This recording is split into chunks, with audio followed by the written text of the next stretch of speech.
অসুস্থতার কারণে তারাবি যদি 20 রাকাত না পড়তে পারি তাহলে কত রাকাত পড়া উচিত? রোজা রেখে ঠোঁটে পেট্রোলিয়াম জেলি ব্যবহার করা যাবে কিনা? রোজা রেখে নাক বা কানে ড্রপ ব্যবহার করা যাবে কিনা? আমাদের মসজিদে খুব দ্রুত তারাবি পড়ে, তাই বাসায় পড়লে কি সমস্যা হবে? তারাবিতে আমরা যে দোয়া পড়ি এবং মুনাজাতে যে দোয়া করি এটা সুন্নাহ সম্মত কিনা? রোজা অবস্থায় স্ত্রীর কতটুকু কাছাকাছি যাওয়া যাবে? ইফতার ও সাহরির নিয়ত সম্পর্কে কিছু বলবেন? মুখে আরবি উচ্চারণ করা কি জরুরি? সিয়ামরত মহিলার দিনের বেলা পিরিয়ড শুরু হলে দিনের বাকি অংশ না খেয়ে থাকতে হবে, খেলে কি গুনাহ হবে? তারাবি নামাজ একাকি পড়লে কেরাত উচ্চস্বরে পড়বো নাকি মনে মনে পড়বো? রোজা থাকা অবস্থায় হাতের বা পায়ের নখ কাটা যাবে কিনা? কেউ যদি ফরজ সালাত আদায় না করে রোজা রাখে, তার রোজা রাখার যৌক্তিকতা কতটুকু? আমি গর্ভবতী, আমার বমি হয়, মাথা ঘুরে, তাহলে আমার রোজার বিধান কি? সুন্নাত সালাত অবস্থায় ফরজ সালাত শুরু হলে কি করব? আর বিলম্ব না করে চলুন তাহলে আপনাদের যে সমস্ত প্রশ্নগুলো আমাদের কাছে চলে এসেছে সেগুলোর উত্তর দিতে আমরা শুরু করি। পিয়াস এমডি রাইসুল রেজা জানতে চেয়েছেন, সিয়ামরত মহিলার দিনের বেলা পিরিয়ড শুরু হলে দিনের বাকি অংশ না খেয়ে থাকতে হবে, খেলে কি গুনাহ হবে? না খেয়ে থাকা উচিত, বাকি অংশ তার রোজার সম্মানার্থী করা উচিত। আহমেদ শাহাদাত জানতে চেয়েছেন, রোজা থাকা অবস্থায় হাতের বা পায়ের নখ কাটা যাবে কিনা? উত্তর কাটা যাবে, কোনো অসুবিধা। রোজা রেখে হাত পা নখ কাটা যাবে, এর সাথে রোজা ভঙ্গের কোনো সম্পর্ক নেই। এরপরে নার্গিস আক্তার জানতে চেয়েছেন, আমার বাবু হয়েছে 1 মাস, আমি এখন সুস্থ, আমি কি রোজা রাখতে পারবো? হ্যাঁ, অবশ্যই। বাবু 1 মাস হলে বাবুকে দুধ পান করে আপনি রোজা রাখতে পারবেন এমন কোনো কথা নেই। এই অবস্থা আপনাকে রোজা রাখতে হবে, আল্লাহ তাআলা যদি আপনাকে সুস্থ রেখে থাকেন। সারজুর রিমা এই আইডি থেকে আপনি জানতে চেয়েছেন, রোজা রেখে ঠোঁটে পেট্রোলিয়াম জেলি ব্যবহার করা যাবে কিনা? ঠোঁটে যদি খুব বেশি ফেটে যায়, খুব বেশি বিরক্তির কারণ হয়, তাহলে হালকা করে দিতে পারেন, কিন্তু আপনার একান্ত যদি ঠোঁট না ফাটে বা খুব বেশি কষ্ট না হয় তাহলে পেট্রোলিয়াম জেলি ঠোঁটে ব্যবহার খুব বেশি করে করলে আপনার সেটি আমাদের থুতুর সাথে ভেতরে যাবে, সে আশঙ্কা আছে। এই জায়গা থেকে এটি করা অনুচিত এবং অনুত্তম এবং করা যাবে না। নাজির আহমেদ ফারুক আপনি জানতে চেয়েছেন, তারাবিতে আমরা যে দোয়া পড়ি এবং মুনাজাতে যে দোয়া করি এটা সুন্নাহ সম্মত কিনা? ভাই, তারাবির 4 রাকাত পর পর দোয়া পড়া বা তারাবির শেষে সবাই মিলে আলাদা করে দোয়া করার কোনো শিক্ষা, কোনো নির্দেশ রাসূল আকরাম সাল্লাল্লাহু আলাইহি ওয়াসাল্লাম থেকে দেন নাই। সাহাবায়ে কেরাম তারাবি জামাতের সাথে পড়েছেন, কিন্তু তারা এরকম কোনো দোয়া করেছেন বলে কোনো প্রমাণ নাই। আর শরীয়তে কোনো কিছুর প্রমাণ না থাকলে ইবাদতের মধ্যে কোনো ইবাদতের মূল স্ট্রাকচার বা পদ্ধতির মধ্যে কোনো কিছু হাদিসে না থাকলে সেটাকে আমরা ইবাদতের অংশ হিসাবে যুক্ত করা এটা সঠিক কাজ নয়। আমরা মনে করি যে এটাকে কেউ যদি তারাবির অংশ মনে করেন এটা ভুল হবে। হ্যাঁ, মাঝে মধ্যে করলেন সেটা ভিন্ন কথা, সালাতের পর দোয়া কবুল সেই জায়গা থেকে যা যা মতো দোয়া করলেন সেটাও অসুবিধা নেই, এটা ঐচ্ছিক বিষয়। কিন্তু সিস্টেম বানিয়ে নেওয়া এবং এটাকে একটা ফরম্যাটে আনা যে নিয়মিত এই কাজটা করা সেটা কিন্তু সঠিক নয়। এরপর শেখ মোহাম্মদ শামীম জানতেছেন, তারাবি নামাজ একাকি পড়লে কেরাত উচ্চস্বরে পড়বো নাকি মনে মনে পড়বো? দুইটাই করতে পারেন। উচ্চস্বরে পড়বেন এই নিয়তে, আপনি তাকবীর জোরে দিবেন, একামত দিবেন যে আপনি ইমামতি করছেন, কেউ এসে আপনার সাথে পাশে যেন মাঝপথে দাঁড়িয়ে যেতে পারে, সেই জায়গা থেকে আপনি উচ্চস্বরে পড়তে পারেন। আর যদি সেরকম কোনো আশা না থাকে, কেউ আসবেন আপনার সাথে যুক্ত করবেন, এরকম কোনো আশা না থাকলে বা আপনি চাইলে একাকি পড়বেন, সেই উদ্দেশ্যে আপনি আস্তে আস্তেও পড়তে পারেন, অসুবিধা নেই। এরপরে শিহাব মন্ডল জানতে চেয়েছেন, রোজা অবস্থায় আতর বা পারফিউম ব্যবহার করার বিধান কি? উত্তর হলো জায়েজ আছে, কোনো অসুবিধা নেই। আতর পারফিউম ব্যবহার করা যাবে, রোজা রেখে তেল ব্যবহার করা যাবে, কোনো অসুবিধা নেই। ইয়াকুব হোসাইন জানতে চেয়েছেন, রোজা রাখা অবস্থায় স্বপ্নদোষ হলে রোজা থাকবে কিনা? থাকবে, কোনো অসুবিধা নেই। স্বপ্নদোষ মানুষ ইচ্ছাকৃত করে না, অতএব স্বপ্নদোষ হলে বীর্যপাত হয়ে গেলে ঘুমের মধ্যে আপনার রোজা কন্টিনিউ করতে পাওয়া হবে। স্বপ্নদোষের কারণে বীর্যপাত হলে সে কারণে আপনি গোসল করবেন, গোসল ফরজ হবে আপনার, কিন্তু রোজা ভাঙবে না। শাকুল খান জানতে চেয়েছেন, কেউ যদি ফরজ সালাত আদায় না করে রোজা রাখে, তার রোজা রাখার যৌক্তিকতা কতটুকু? তিনি রোজা রাখছেন, একটা ফরজ আদায় করতেছেন, এজন্য আমরা অবশ্যই তাকে অ্যাপ্রিসিয়েট করবো যে তিনি অন্তত একটা ফরজ আদায় করতেছেন। কিন্তু রোজা নামাজ না পড়ে রোজা রাখার মানে হলো যে তিনি লুঙ্গি না পরে আপনার গেঞ্জি পরার জন্য অস্থির হয়ে উঠেছেন, ব্যাপারটা এরকম হয়ে যাবে। গেঞ্জি পরাও দরকার, কিন্তু লুঙ্গি পরা তার চেয়ে বেশি দরকার। অতএব নামাজটাকে সবচেয়ে বেশি গুরুত্বের সাথে দিতে হবে, তারপর তিনি রোজার জন্য চেষ্টা করতে হবে। নামাজ না পড়ে রোজা রাখা এটা হলো নামাজের গুরুত্ব বা সালাতের গুরুত্ব না বুঝার কারণে। আল্লাহ তাআলা আমাদের ভাইকে বোঝার তৌফিক দান করুন। ত্রিহান আপনি আইডি থেকে জানতে চাইছেন, আমি গর্ভবতী, আমার বমি হয়, মাথা ঘুরে, তাহলে আমার রোজার বিধান কি? যদি বমি হয় এতে রোজা ভাঙবে না, ইচ্ছাকৃত বমি না করলে রোজা ভাঙবে না। হাদিসে আসে নবী সাল্লাল্লাহু আলাইহি ওয়াসাল্লাম বলেছেন, যে ব্যক্তির বমি হয় তার রোজা ভাঙবে না, যে ইচ্ছাকৃত বমি করে হাত দিয়ে বা বের করে তার রোজা ভাঙবে। আর যদি বমি হওয়ার পর কিছু আপনি গিলে ফেলেন তার কারণে রোজা ভাঙবে, কিন্তু এমনি বমি হলে রোজা ভাঙবে না। মাথা ঘুরে বমি হয়, তারপর কষ্ট করে আপনার রোজা রাখা উচিত, এটা ফরজ রোজা, এখানে কার্পণ্য করা উচিত নয় এবং ত্রুটি করা উচিত নয়। আল্লাহ আমাদের তৌফিক দান করুন। এমনি হাসানুল করিম জানিয়েছেন, রোজা অবস্থায় স্ত্রীর কতটুকু কাছাকাছি যাওয়া যাবে? রোজা অবস্থায় স্ত্রীর সাথে সম্পূর্ণ পাশাপাশি শোয়া যাবে, থাকা যাবে, এমনকি চুম্বনও করা যাবে, আলিঙ্গনও করা যাবে, কোনো অসুবিধা নেই। শুধুমাত্র স্ত্রীর সহবাস সেটি করা যাবে না। সহবাসটা যাতে না হয় সেই জিনিসটি খেয়াল করতে হবে। লজ্জাস্থানের মিলন সেটি সরাসরি হারাম, বীর্যপাত না হলেও শুধু সম্মিলনটাই হারাম। এছাড়া আলিঙ্গন চুম্বন হতে পারে। আমাদের আয়েশা রাদিয়াল্লাহু আনহা বলেছেন যে নবী সাল্লাল্লাহু আলাইহি ওয়াসাল্লাম রোজা রাখা অবস্থায় স্ত্রীদের আদর সোহাগ তিনি করতেন এটি জায়েজ আছে। তবে কেউ যদি সেটি করতে গেলে নিজেকে নিয়ন্ত্রণ করতে পারবেন না এমন আশঙ্কা হয়, তাহলে তার জন্য এটি করা জায়েজ নাই। সাদ্দাম হুসেন জানতে চেয়েছেন, গর্ভবতী 9 মাসের সময় রোজা না রাখলে গুনাহগার হবে কিনা। 9 মাসের সময় যদি রোজা রাখলে তার অসুবিধা হয়, সন্তানের বড় কোনো রিস্ক থাকে অথবা তার শরীরে বড় ধরনের কোনো রিস্ক থাকে, যেটা একজন দিনদার একজন মুসলিম ডাক্তার তাকে সাজেস্ট করেন, তাহলে সেক্ষেত্রে রোজা না রাখলে গুনাহগার হবেন না। কিন্তু এই রোজাগুলো তাকে পরবর্তীতে রেখে দিতে হবে। অহেতুক আপনার ভয় থেকে যে হতে পারে ক্ষতি, এরকম নিছক আশঙ্কা থেকে বা আপনার সন্দেহের কারণে রোজা না রেখে থাকা জায়েজ নেই গর্ভবতী মায়ের জন্য। রাখলে যদি নিশ্চিত ক্ষতি হবে বা প্রবল সম্ভাবনা থাকে, সেক্ষেত্রে তিনি রোজা না রাখতে পারেন। আশরাফুদ্দিন জানতে চেয়েছেন, আমাদের মসজিদে খুব দ্রুত তারাবি পড়ে, তাই বাসায় পড়লে কি সমস্যা হবে? আপনি যদি এত দ্রুত তারাবি পড়ে যে নামাজ হয় কিনা এটা সন্দেহ হয়, মানে রোকনগুলাই ঠিক মতো করে না, দাঁড়ায়া একটু অপেক্ষা করে, এটা করে না, রুকুতে আপনার যতটুকু না অপেক্ষা করে না ততটুকু করে না, এত দ্রুত যদি করে অনেক সময় রুকু থেকে উঠে সাথে সাথে চলে যায়, একটু 1 সেকেন্ড অপেক্ষা করে না, এরকম করলে তো তার নামাজই হয় না। এরকম ব্যক্তির পিছনে না পড়ে বাসায় পড়া উত্তম। কিন্তু যদি একটু তেলাওয়াতটা তাড়াহুড়া করে, কিন্তু এত তাড়াহুড়া করে না যে নামাজ বিশুদ্ধ হয় না, তাহলে সেক্ষেত্রে আপনাকে জামাতের সাথে আদায় করাটাই উচিত হবে, উত্তম হবে। যদিও তারাবির নামাজ কেউ জামাতের সাথে আদায় না করলে কোনো গুনাহ হবে না, তার মধ্যে তিনি একা পড়তেও পারবেন, কিন্তু জামাতের নামাজ অবশ্যই 27 গুণ বেশি সওয়াব রাখে। মেহেদী হাসান মির্জা জানতে চেয়েছেন, রোজা রেখে নাক বা কানে ড্রপ ব্যবহার করা যাবে কিনা। ভাই মেহেদী হাসান, রোজা রেখে নাকে ড্রপ দিতে পারবেন না, কারণ নাকে ড্রপ দিলে সেটা গলায় যেতে পারে। নবী সাল্লাল্লাহু আলাইহি ওয়াসাল্লাম বলেছেন, ওয়ামাদমিদ ইল্লা আন তাকুনা সাইমান, তুমি কুলি করবে কিন্তু রোজাদার হলে গড়গড়া করতে যাবে না, কারণ গড়গড়া করলে ভিতরে পানি যেতে পারে। নাকে ড্রপ দিলে সেটা যদি ভিতরে যেতে পারে, অতএব সেই জায়গায় এখানে নাকে ড্রপ দেওয়া যাবে না রোজা রেখে। কিন্তু কানে ড্রপ দিতে পারেন, চোখে ড্রপ দিতে পারেন, যে চোখের সাথে আপনার আমাদের গলার সম্পর্ক নেই, কানে ড্রপ দিতে পারেন, সেটারও সরাসরি সম্পর্ক নেই। যদি আপনি গলায় স্বাদ অনুভব করেন ড্রপ দেওয়ার পরে কানে বা চোখে, তাহলে সেক্ষেত্রে আপনি সে রোজা আবার রেখে দিবেন, কিন্তু নাকে দিতে পারবেন না, যেহেতু নাকে দিলে সেটা ভেতরে যায়। এরপরে সাইদুর রহমান জানতে চেয়েছেন, ইফতার ও সাহারির নিয়ত সম্পর্কে কিছু বলবেন, মুখে আরবি উচ্চারণ করা কি জরুরি? ভাই সাইদুর রহমান, নিয়ত হলো ইচ্ছা করার নাম। নিয়ত শব্দের অর্থ হলো ইচ্ছা করা, আর ইচ্ছা মানুষ মন দিয়ে করে। আমি ইচ্ছা করেছি, অর্থাৎ আমি মনে মনে কোনো প্ল্যান করেছি, এটার নামই হলো নিয়ত করা। রোজার নিয়ত করতে হবে অন্যান্য সমস্ত আমলের মতো, ইন্নামাল আমালু বিন্নিয়াত, সমস্ত আমলে নিয়তের উপর নির্ভরশীল। নিয়ত না থাকলে কোনো আমলই গ্রহণযোগ্য হবে না। কিন্তু নিয়তের মানে এই নয় যে মুখে উচ্চারণ করতে হবে। শরীয়ত আমাদেরকে মুখে উচ্চারণ করে নিয়ত করার কোনো শিক্ষা দেয়নি, এবং রোজার জন্য আলাদা কোনো নিয়তের শিক্ষা আল্লাহ তাআলা দেননি। নামাজের ক্ষেত্রেও কোনো নিয়ত, রোজা মুখে নিয়ত করার কোনো শিক্ষা আল্লাহ তাআলা দেননি। অতএব আমরা মনে মনে আমি যে রোজা রাখছি এটাই আমার নিয়ত হিসেবে যথেষ্ট হবে। আপনি ভোর রাতে কেন খেতে উঠেছেন? রোজা রাখার জন্য উঠেছেন, এর মানে হলো আপনার রোজা রাখার ইচ্ছা আছে, বাস নিয়ত আছে। আলাদা করে সেটাকে মুখে উচ্চারণ করা আর কোনো নির্দেশ ইসলাম আমাদেরকে দেয়নি, কোনো প্রয়োজন নেই।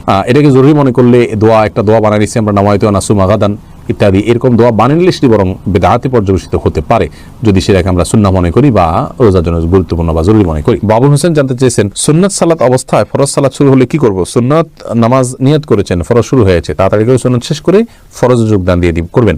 আর উলামা ইকরাম অনেকে বলেন অবস্থা নামাজ ছেড়ে দিয়ে ফরজে যোগদান করবেন, কারণ তারা বলেন ইদা উকিমাতিস সালাতু ফালা সালাতা ইল্লাল মাকতুবা। নবী সাল্লাল্লাহু আলাইহি ওয়াসাল্লাম হাদিসের মধ্যে তিনি বলেছেন, যখন নামাজের ইকামত শুরু হয় তখন কোনো নামাজ নাই ফরজ ছাড়া, অতএব আপনি ছেড়ে দিয়ে ফরজ চলে যাবেন, এটা তারা বলেন। তো আমরা মনে করি আল্লাহ তাআলা বলেছেন, ওয়ালা তুবতিলু আমালাকুম, তোমরা তোমাদের আমল নষ্ট করে ফেলো না। আপনি নামাজ শুরু করেছেন, এখন নষ্ট করে ফেলবেন না। অতএব নামাজকে দ্রুত শেষ করে আপনি ফরজে যোগ দিবেন। আর নবী সাল্লাল্লাহু আলাইহি ওয়াসাল্লাম যে বলেছেন ইকামত শুরু হলে আর কোনো নামাজ নয়, তার মানে অন্য কোনো নামাজ শুরু করা যাবে না, আগে থেকে করে ফেললে এটা শেষ করে নেবেন। এটাই অধিকতর বিশুদ্ধ এবং যুক্তিযুক্ত বলে আমরা মনে করি। সেদিন আপনি জানতে চেয়েছেন, অসুস্থতার কারণে তারাবি যদি 20 রাকাত না পড়তে পারি তাহলে কত রাকাত পড়া উচিত? তারাবি 20 রাকাত না পড়তে পারলে যতটুকু তৌফিক হলো ততটুকু পড়বেন। তারাবির রাকাত ফুলফিল না করলে যে কোনো গুনাহ হবে এমন না, ফরজ রোজার মতো। অসুস্থতার কারণে আপনি যদি 2-4 রাকাত 6 রাকাত কমও পড়েন, কোনো অসুবিধা নেই। নাজমা বেগম জানতে চেয়েছেন, ইফতারের সময় আজানের উত্তর কিভাবে দিব? ইফতারের পাশাপাশি আপনি আজান খেতে খেতে আজানের উত্তর দিতে পারবেন, কোনো অসুবিধা নেই, দেওয়া উচিত। সাইদুর রহমান জুয়েল জানতে চেয়েছেন, মোবাইলে কোরআন শরীফের অ্যাপস ডাউনলোড করে তেলাওয়াত করলে কোনো গুনাহ হবে কিনা? না, কোনো গুনাহ হবে কেন, সওয়াব হবে, কোনো অসুবিধা নেই। এরপরে সেজান হোসেন আপনি লিখেছেন, নন মাহরাম কারো কমেন্টে রিপ্লাই করলে গুনাহ হবে কিনা? নন মাহরাম কারোর কমেন্টের রিপ্লাই যদি প্রয়োজন হয় তাহলে আপনি করতে পারেন, যদি প্রয়োজন না হয় তাহলে সেক্ষেত্রে যথাসম্ভব ফিতনার আশঙ্কা থাকলে সেক্ষেত্রে এটা থেকে আপনার বিরত থাকতে হবে, এবং এটি ফিতনার দ্বারকে যেন উন্মোচন না করে সেজন্য একান্ত প্রয়োজন না হলে রিপ্লাই না করা উচিত। হ্যাঁ, এমন কোনো রিপ্লাই আপনি করেছেন যেখানে আসলে ফিতনার কোনো বিষয় নাই বা খুব প্রয়োজনীয়, তিনি ভুল কিছু বলেছেন সেটাকে আপনি সংশোধন করেছেন, এটা জায়েজ আছে। কিন্তু যেটা আজকাল দেখা যায় যে সেখানে অপ্রাসঙ্গিক কথা বলে, অর্থাৎ যেটা আসলে প্রয়োজনীয় কোনো কথা না সেরকম কিছু বলে আমরা তাদের দৃষ্টি আকৃষ্ট করার জন্য অনেকে করে থাকি, এরকম দেখা যায়, তো সেটা হলে সেটা গুনাহ হবে। শহীদ আম্বিয়া এর থেকে আপনি লিখেছেন, মসজিদ কমিটি কি ধরনের লোকদের নিয়ে গঠিত হওয়া উচিত? মসজিদ কমিটিতে সে সমস্ত লোকরা থাকা উচিত যে মানুষগুলোর মধ্যে আল্লাহর ভয় আছে, যারা আল্লাহ ছাড়া কাউকে ভয় করেন না, যারা ঈমান এনেছেন, 5 ওয়াক্ত নামাজ পড়েন এবং যাকাত দিয়ে থাকেন। এই 4 বৈশিষ্ট্য, ঈমান এনেছেন, নামাজ পড়েন, যাকাত দিয়ে থাকেন এবং আল্লাহ ছাড়া কাউকে পরোয়া করেন না, আল্লাহর ভীতিটা তাদের মধ্যে আছে, আল্লাহকে শুধু হিসেব করে কথা বলেন, বাকি কারোর মুখের দিকে তাকিয়ে কথা বলেন না, অন্তত সত্য লুকান না। এই মানুষগুলো মসজিদ কমিটির দায়িত্বশীল হওয়ার জন্য উপযুক্ত আল্লাহর কালামের ভাষায়। ইসরাত জাহান ঝিনুক আপনি লিখেছেন, নামাজে অনেক সময় সূরা নাস আগে পড়া হয়ে যায়, সূরা সিরিয়াল ঠিক থাকে না, এতে কি নামাজ সমস্যা হবে? নামাজে সূরা নাস যদি আগে পড়া হয়ে যায় তাহলে সেক্ষেত্রে প্রথম রাকাতে সূরা নাস পড়ে ফেলেছেন, তাহলে সেক্ষেত্রে আপনি পরবর্তী রাকাতে সূরা নাস পড়বেন, ইনশাআল্লাহ কারণে গুনাহ হবে না। তবে এটা যেন সচরাচর সবসময় না হয়, সেটা লক্ষ্য রাখা উচিত। সূরার ধারাবাহিকতা রক্ষা করা মুস্তাহাব নামাজের মধ্যে, অর্থাৎ আগের দিকে সূরা আগে পড়া, পরের সূরা পরে পড়া উচিত। কিন্তু কোনো কারণে শেষের সূরাটাই আপনি প্রথম রাকাতে পড়ে ফেলছেন, এখন তো আর আপনার এরপরে কোনো সূরা নাই, আপনি কই যাবেন? অতএব আপনি ওই সূরাটাকেই সূরা নাসকে আবার রিপিট করলে নামাজ হয়ে যাবে ইনশাআল্লাহ। তবে মাঝে মধ্যে এরকম হলে ইচ্ছাকৃত হয় নাই, আপনার ভুলে হয়ে গেছে, গুনাহ হবে না ইনশাআল্লাহ। শাহিন রহমান লিখেছেন, আমি যদি জানি আমার সম্পদ একই থাকবে তাহলে কি আমি 3-4 বছরের যাকাত একসাথে দিতে পারবো কাউকে স্বাবলম্বী করবার জন্য? বোন শাহিন রহমান, আপনার প্রশ্ন উত্তর হলো যে একই সম্পদ আপনার থাকবে সেই ধারণা করে আপনি যাকাত দিয়ে দিতে পারেন, যাকাত অগ্রিম দেওয়া যায়, কিন্তু পরবর্তী বছরে যে আপনার যাকাতের যখন হিসাব করার সময় হবে তখন আপনি দেখবেন যে আমি যে যাকাত দিয়েছিলাম সেখানে আসলে কোনো নতুন করে সম্পদ যোগ হয়েছে কিনা। যদি যোগ হয়ে থাকে তাহলে সেটা যাকাতও আপনি হিসাব করে দিয়ে দেবেন, অর্থাৎ অ্যাডজাস্ট করবেন। আর যদি কম হয়ে থাকে, আল্লাহ না করুন, তাহলে তো সেক্ষেত্রে আর অতিরিক্ত দেওয়া আছে আপনার, সেটা নফল সাদাকা হিসাবে বেঁচে দেবো ইনশাআল্লাহ। তার আমার স্বামী দেবদেবী বিশ্বাস করে আমার কাছে সব গোপন করে বিয়ে করেছে, আমার বিয়ে জায়েজ হয়েছে কিনা? যদি কোনো নারী কিংবা পুরুষ নিজে শিরকে লিপ্ত মুশরিক, নিজের সে পরিচয়টাকে লুকিয়ে বিয়ে করেন, পরবর্তীতে সেটি প্রমাণিত হয় তার কর্মকাণ্ড দ্বারা, তার স্বীকারোক্তি দ্বারা, তাহলে সেক্ষেত্রে বিবাহ বিচ্ছেদ হয়ে যাবে এবং বিবাহ বাতিল হয়ে যাবে, বিবাহ সঠিক হয় নাই এবং তিনি প্রতারণার জন্য নিশ্চয়ই অনেক বড় পাপিষ্ঠ এবং অপরাধী হিসেবে বিবেচিত হবেন, যা বলা বাহুল্য। কাউসার আলম আব্দুল লিখেছেন, বিভিন্ন মাদ্রাসার মধ্যে দেখা যায় ক্লাসে অনুপস্থিতির জন্য জরিমানা করা হয়, এটা কি শরীয়ত সম্মত?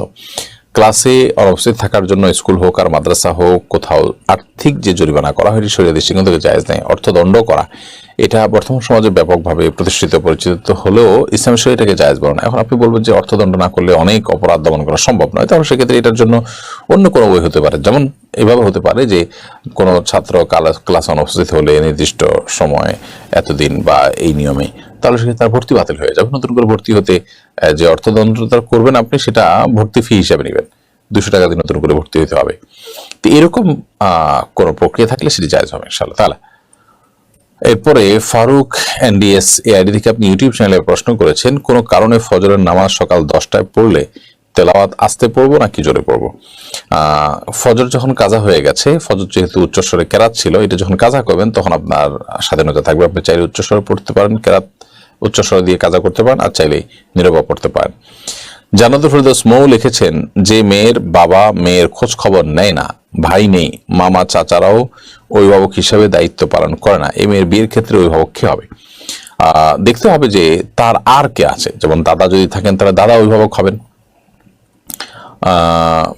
আপনার মামা চাচারা অভিভাবকের দায়িত্ব পালন করেন না বলতে আপনি কি বোঝাতে চেয়েছেন? যদি এমন হয় যে না, তারা স্বীকারোক্তি দিতে চান না, ফোন ধরেন না, সময় দিতে রাজি না, কোনো ক্ষেত্রে দায়িত্ব নিতে রাজি না, তাহলে তো সে অভিভাবক থাকার না থাকার সমান। তাহলে পরবর্তী অভিভাবককে আছে দেখতে হবে, দাদা আছেন কিনা, নানা আছেন কিনা দেখতে হবে। এরকম রক্ত সম্পর্কে কেউ যদি দূরবর্তীও থাকেন তাহলে তারা অভিভাবকত্ব করবেন। যদি সেরকমও কেউ না থাকে, বেঁচে নাই, যারা বেঁচে আছে তারা অভিভাবকত্ব করতে চায় না বা তাদের কোনো আগ্রহ নাই এবং তারা বরং আপনার অনাগ্রহ দেখানোর কারণে কোনো প্রকার ইনভলভ হতে চান না, তাহলে সেক্ষেত্রে এরকম মেয়ের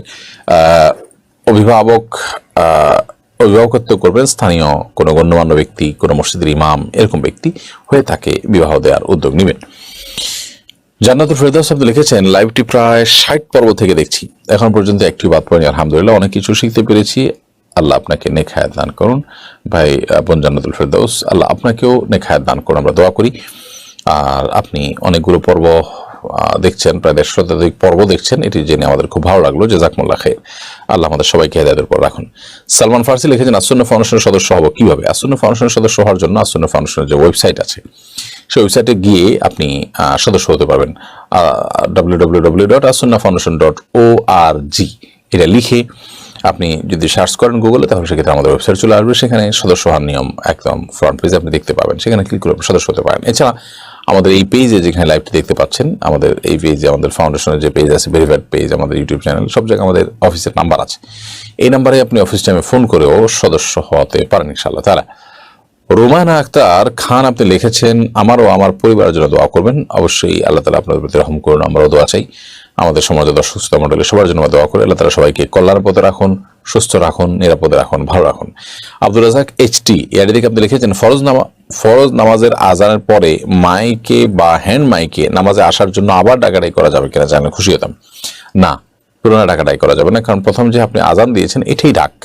এরপর আলাদা করে ডাকাডাকি করা মানে হলো যে প্রথম, অর্থাৎ বিশেষ করে মাইকে আপনি আজানের মতো করে ডাকলেন, সেটার মানে হলো আপনি একাধিক আজানে বিশ্বাসী, বা এটাও এক প্রকার আজান। আর যদি এমনিতেই ওইরকম মাইকে ডাকাডাকি কিছু না, জাস্ট ব্যক্তিগতভাবে কাউকে স্মরণ করে দিলেন যে আজান হয়েছে বা ওয়াক্ত হয়েছে, তাহলে সেটা তো জায়েজ আছে, অসুবিধা নেই।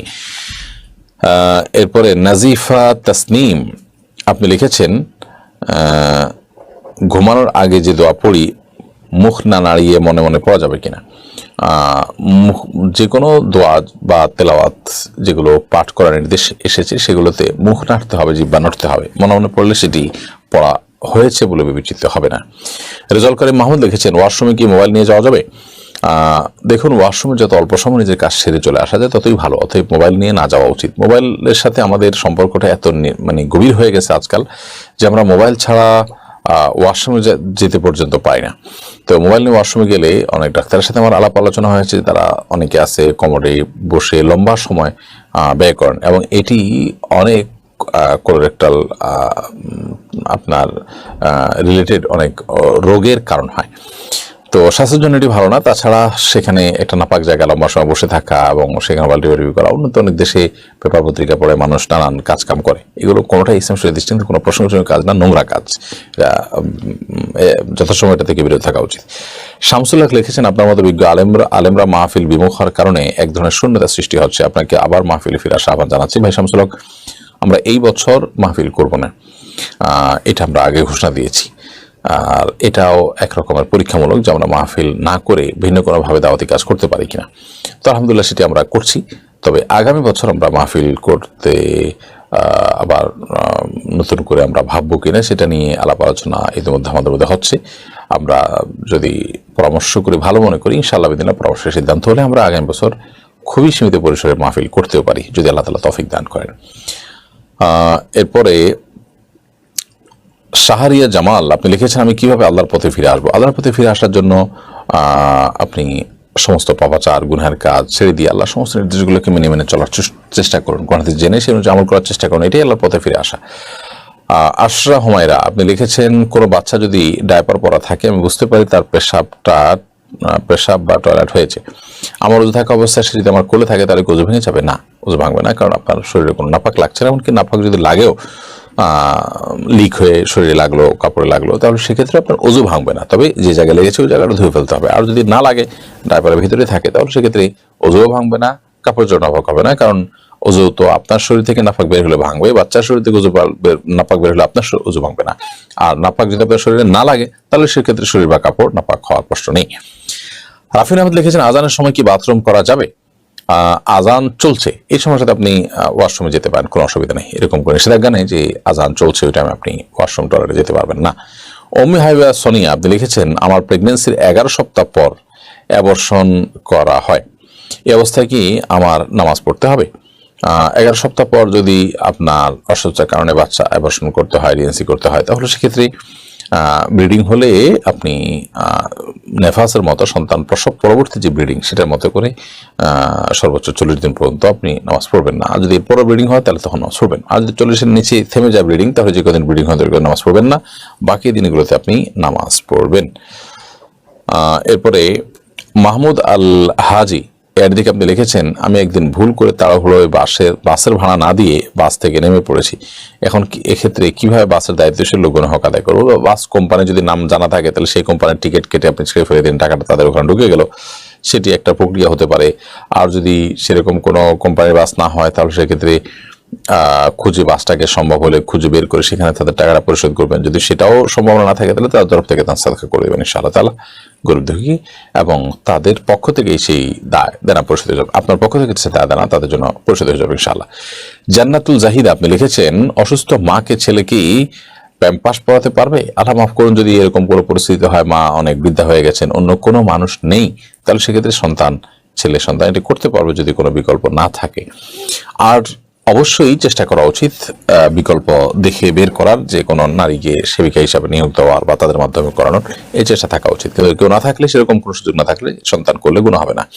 শহীদুল ইসলাম অমি আপনি লিখেছেন, টাকনুর নিচে প্যান্ট পরা বা ঢেকে রাখা নিষেধ, তাহলে মোজা পরলে তো টাকনু ঢেকে যায়, তখন কি করব? টাকনুর নিচে প্যান্ট লুঙ্গি ইত্যাদি পরা নিষেধ, মোজা পরা নিষেধ নয়। মূলত যে পোশাকটা থাকেই টাকনুর নিচে বা টাকনু সহকারে নিচের দিক থেকেই পরা হয়, ওটা টাকনু ঢেকেই তারপরে আপনার মানুষের শরীর আবৃত করে, সেটা অসুবিধা নেই। যেমন মোজা হতে পারে, এমন কিছু পায়জামা আছে যেগুলা নিচের দিক থেকে পরে আপনার উপর দিকে উঠে, অর্থাৎ আপনার পায়ের পাতা সহকারে যেগুলো ঢেকে থাকে, যেমন কোনো কোনো পাজামা আছে, কোনো কোনো সেট আছে, এরকম অনেকে ডিউটিতে এরকম পড়ে, সেগুলোর কথা ভিন্ন, সেগুলো মোজার মতোই। বাট যেগুলোতে আসলে উপর দিক থেকে নিচে যায় এবং সেটা আপনার টাকনুর নিচে ঝুলে থাকে, সেগুলো কিন্তু নিষিদ্ধ। অতএব সেই হিসাবে লুঙ্গি, কাপড়, চাদর এগুলো সাধারণত হারাম। এরপর নুজহাত হাসান লিখেছেন, আমার স্বামী 6 জানুয়ারি 2023 ইন্তেকাল করেন, কিন্তু 2023 আমরা হজ পালনের প্রস্তুতি নেই। এক্ষেত্রে আমার স্বামীর হজ কি আল্লাহ পাক কবুল করেছেন? আর আমি যে হজে যেতে পারলাম না, সেক্ষেত্রে আমার করণীয় কি? আপনার স্বামী 6 জানুয়ারি 2023 যে মারা গেছেন, আল্লাহ তাআলা তার প্রতি রহম করে, আমরা দোয়া করি। 2023 হজ পালনের প্রস্তুতি নিয়েছেন, কিন্তু সম্ভবত আপনি জানতে চাচ্ছেন যে হজ তিনি করতে পারেন নাই, সম্ভবত আপনি বলতে চাচ্ছেন। যদি প্রস্তুতি নিয়েছেন কিন্তু হজ করতে না পারেন, তাহলে সেক্ষেত্রে আল্লাহর কাছে বিনিময় তিনি পেয়ে যাবেন ইনশাআল্লাহ। কিন্তু তার সে টাকা যেটা তিনি হজ করতে চেয়েছেন, এই টাকাটা যদি অন্য আগে থেকেই তার উপরে হজ ফরজ হওয়ার মতো টাকা থেকে থাকে, তার কাছে টাকাটা এসে থাকে, তাহলে সেক্ষেত্রে আগেই হজ ফরজ হয়েছে। ধরুন 2019-18-তে মাঝে তো 20-21 আপনার করোনার কারণে করার সুযোগ ছিল না, তো তার আগে যে সময়গুলোতে, সেই সময়গুলোতে হজ করতে যে টাকা তখন লাগতো, তখন তার কাছে টাকা ছিল, তিনি বিলম্ব করেছেন, তাহলে এখন তারপর হজ ফরজ হবে। বিধায় এখন তিনি যদি মারাও যান, তাহলে তার সে সম্পদ থেকে, তার পক্ষ থেকে হজ করা দেওয়ার উদ্যোগ গ্রহণ করা উচিত। আর আপনার কোনো মাহরাম সাথে থাকলে তাকে নিয়ে হজ করার সুযোগ থাকলে অবশ্যই করবেন। আর যদি সেরকম কোনো লোক না থাকে, তাহলে সেক্ষেত্রে আপনার উপরে আপনার হজ করা ফরজ হবে না, অর্থাৎ সেক্ষেত্রে আপনি হজে যেতে পারলেন না যদি কোনো মাহরাম না থাকে, কারণ মাহরাম ছাড়া হজ যাওয়া জায়েজ নাই।